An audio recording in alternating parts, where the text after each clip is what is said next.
Bien chers internautes, je vous salue dans le précieux nom du Seigneur Jésus-Christ. Aujourd'hui, nous sommes le jeudi 14 novembre 2024. Devant le micro, votre humble serviteur Emmanuel Kassosola. Dans cette émission Réma sur la RDC, nous aurons à développer un thème. Dans cette émission, bien chers internautes, nous aurons à vous parler.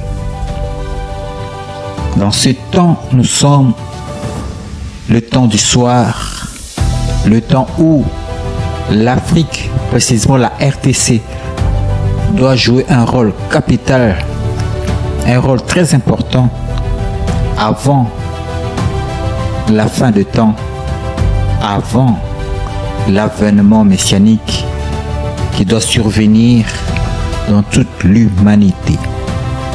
Mais avec la complicité de ma réalisatrice Aïcha Milolo Saïdi, suivons un peu ce passage. Là, c'est dans le livre de Matthieu 21,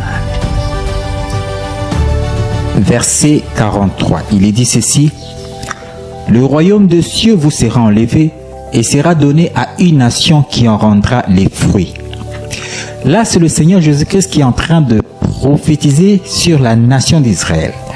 Pourquoi? Parce que la nation d'Israël n'avait pas reçu le Seigneur Jésus-Christ comme le Messie promis, qui leur avait été promis par les prophètes d'ancien temps.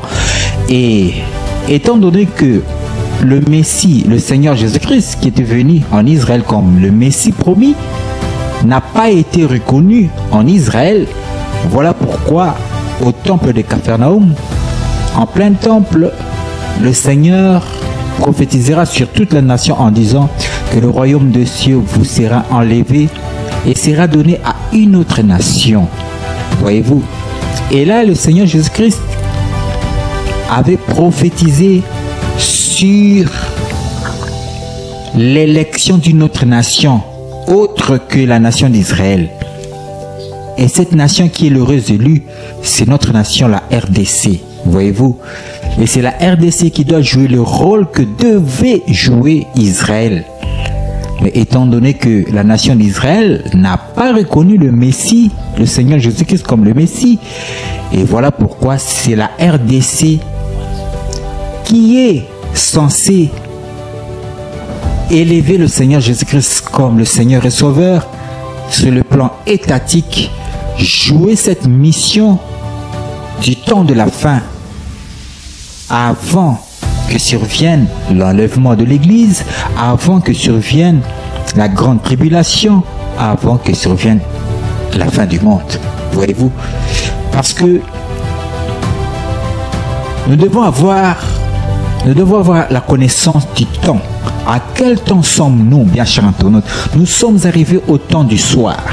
Nous sommes arrivés au temps de la fin de l'âge évangélique. Car ce que nous devons savoir, l'âge évangélique a commencé en Asie avec le Seigneur Jésus-Christ. Et l'âge évangélique peut être subdivisé en 4 parties qui représentent les 4 temps. L'Asie qui représente l'hiver, l'Europe qui représente l'automne, l'Occident, l'Amérique qui représente le printemps et l'Afrique qui représente l'été. Voyez-vous? Le Seigneur Jésus-Christ a été sémé en Asie comme la semence unique que Dieu avait sémée à l'humanité. Lorsque le Messie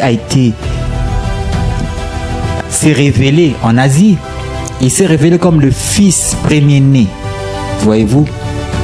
Le fils premier-né. Lui qui était la semence unique, il a été sémé en Asie comme le fils premier-né. Et là, il a fait le tour durant le temps. Et nous sommes arrivés au temps du soir qui est le temps, comme dit le livre de Romains, le temps de la révélation des fils de Dieu. De la même manière que la sémence qui est sémée sur la terre doit produire plusieurs fruits Et de la même manière, le Seigneur Jésus-Christ qui a été fils premier-né, qui a été sémé dans le monde, car la Bible dit que Dieu a tant aimé le monde qu'il a donné son Fils unique afin que quiconque croit en lui ne périsse pas, mais qu'il ait la vie éternelle. Et le Seigneur Jésus-Christ, lorsqu'il s'est révélé en Asie, il s'est révélé comme le Fils premier-né. Et nous sommes arrivés au temps de la clôture de l'âge évangélique. Nous sommes arrivés au temps de la révélation des fils de Dieu. Et c'est en Afrique que cette parole doit s'accomplir, la révélation des fils de Dieu. Voilà pourquoi il est dit que cette bonne nouvelle sera prêchée dans le monde entier, alors viendra la fin. Il ne peut y avoir l'enlèvement de l'Église, il ne peut y avoir la grande tribulation, il ne peut pas y avoir la fin du monde avant que l'Afrique joue son rôle, le rôle de porter l'évangile dans toute l'humanité. Car la Bible dit, cette bonne nouvelle sera prêchée dans l'entier, alors viendra la fin.